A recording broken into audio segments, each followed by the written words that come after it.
Did you know that your attachment style directly affects the quality of your relationships? And if you're an avoidant attachment, this video is for you, and it's going to hit hard. I'll touch upon the anxious attachment in another video. So let's talk about the avoidant, specifically the behaviors and thought patterns that run your life when it comes to relationships. These are also known as deactivating strategies. Now, the subconscious goal of a deactivating strategy is to reduce intimacy and increase a sense of independence. Avoidants love independence, and they're very fearful of intimacy, more so because of the fear of control. Real quick, I'm Brian, and I help people find more love and fulfillment in their lives. If you're interested in working with me, follow me and join my email waitlist, which then leads them to really valuing their freedom.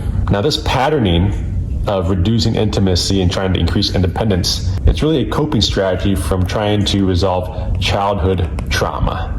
And so what you will find in relationships, very common, you'll find yourself in these thought loops. First one, very common, is having a very difficult time committing. And in fact, even when you are in a relationship, it's very common to feel like the relationship is like being on a ball and chain. You'll always feel you're not quite ready to fully commit, even though you'll stay together for years. Avoidants are also very focused on small imperfections. For example, they are not intellectually good enough.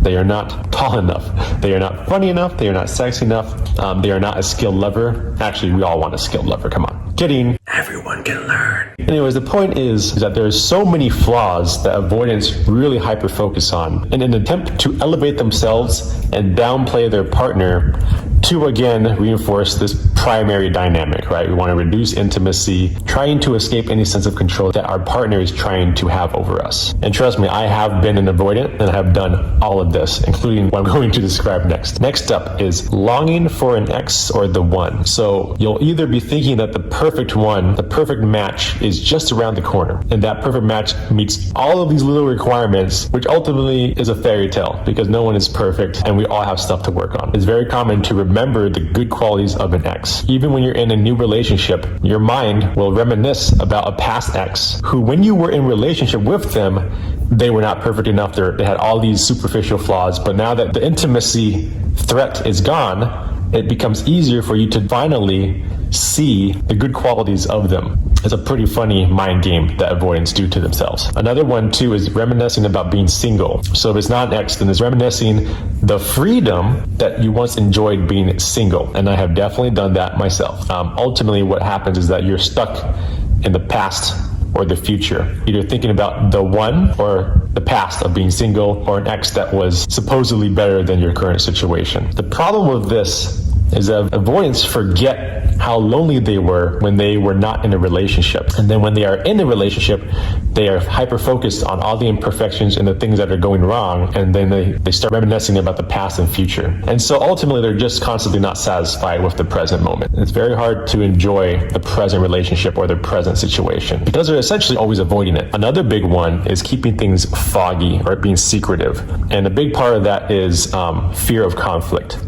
Again, that goes back to childhood, but really, they really don't like conflict and confrontation, so they would rather keep things secretive. I spelt secret wrong there, but ignore that. Another thing is keeping things open-ended. And the point of keeping a relationship open-ended by not committing and even saying things like I love you is that they allow themselves an escape route. So when things get too vulnerable or they feel too controlled or suffocated, there is an easy out. I never committed anyways, so I can leave the relationship. It also ties into avoid getting hurt. So with avoidance, it's not just control, but it could bring them back to past memories, oftentimes childhood memories of when they were vulnerable and they did try to commit and open their hearts, and they got abandoned, backstabbed, and hurt in some way from that vulnerability, from that opening up to intimacy. So now they try to avoid that situation altogether. And so they'll do things like never say I love you, or be very slow to saying it. And so ultimately, if these types of thought patterns and behavior patterns are resonating with you, then your relationships will continue to suffer until you learn to do the opposite of all these things. Hi again, make sure to follow me for more videos on personal development, relationships, healing, spirituality, and just living a better life.